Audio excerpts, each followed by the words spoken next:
Assalamualaikum warahmatullahi wabarakatuh. Sahabat sekalian, mudah-mudahan Allah Subhanahu wa taala senantiasa memberikan taufik kepada kita semuanya, inayah maunah kepada kita semuanya, sehingga kita masih bisa menjadi hamba Allah yang terbaik, diparingi akhlak yang mulia.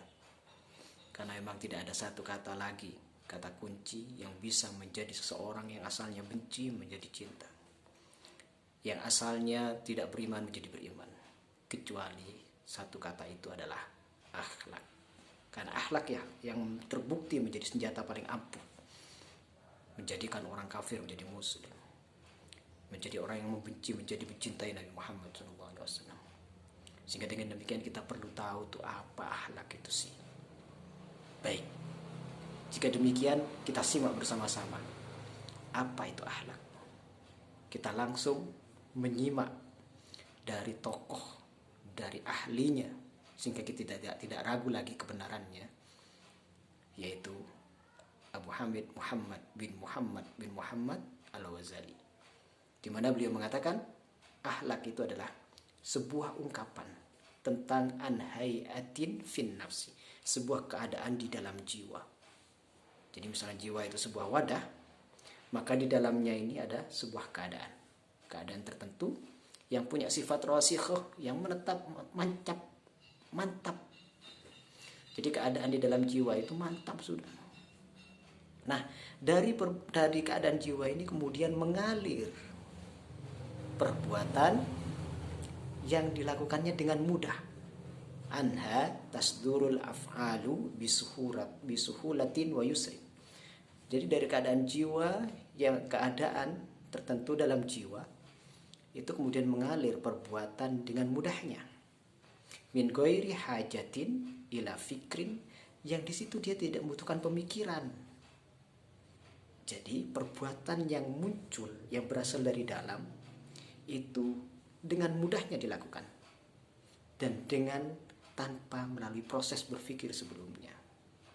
Dari ini kita bisa pahami bahwa akhlak itu berasal dari dalam, kemudian keluar.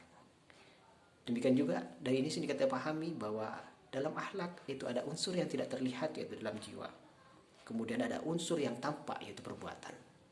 Kemudian dalam akhlak itu ada dua unsur juga, yaitu mudah dilakukannya dan tanpa proses berpikir. Nah, dari sini kita ketahui bahwa akhlak itu adalah merupakan sesuatu yang muncul dari seseorang yang berasal dari dalam dirinya, dengan mudah, dengan ringan dia melakukannya.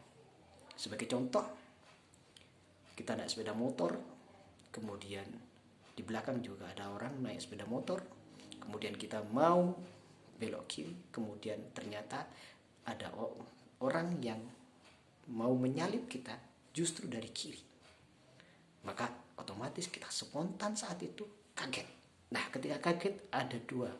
Bisa jadi dia mengatakan astagfirullahaladzim, atau bisa jadi dia misuh. Misalnya kebun binatang keluar kucing dan sebagainya. Nah, kata-kata kucing itu keluar tanpa mikir. Kata-kata kucing keluar itu bersifat mudah dari mulutnya. Nah, ketika mudah keluar dan tidak ada proses berpikir, maka itu akhlak dia. Berarti akhlak dia terwujud dalam bentuk kata kucing. Sehingga dalam ini dia tidak mengatakan dengan perkataan yang baik. Berbeda dengan satunya, ketika dia mengatakan astagfirullahaladzim, spontan dia tanpa proses berpikir dan mudah mengucapkannya. Maka dia berarti berakhlak yang baik. Kenapa? Karena dia mengatakan kata-kata yang baik, yaitu kalimatut thayyibah astagfirullahaladzim. Jadi dari sini kita bisa tahu bahwa akhlak seseorang itu bisa kita lihat lewat penampilannya, yaitu reaksi yang muncul saat dia menghadapi sesuatu. Tapi ini bukan berarti kita mengetahui ini untuk menghakimi orang lain, menilai orang lain, tidak. Tetapi justru ketika kita mengetahui hal ini, kita lebih hati-hati untuk bisa mengetahui, mengevaluasi perbuatan kita masing-masing. Nah, reaksi yang muncul yang dengan mudahnya dan dengan tanpa pemikiran itu ada dua. Kalau perbuatan yang muncul dengan mudah tanpa proses berpikir itu sesuai dengan standar syariat, yang sesuai dengan yang dianjurkan oleh agama, maka disebut akhlak yang baik. Tetapi ketika tidak sesuai, reaksi yang muncul, perilaku yang muncul ketika menghadapi sesuatu, itu adalah perilaku atau yang berbeda, yang tidak disetujui, tidak direstui oleh syariat, maka disebut dengan akhlak madmumah.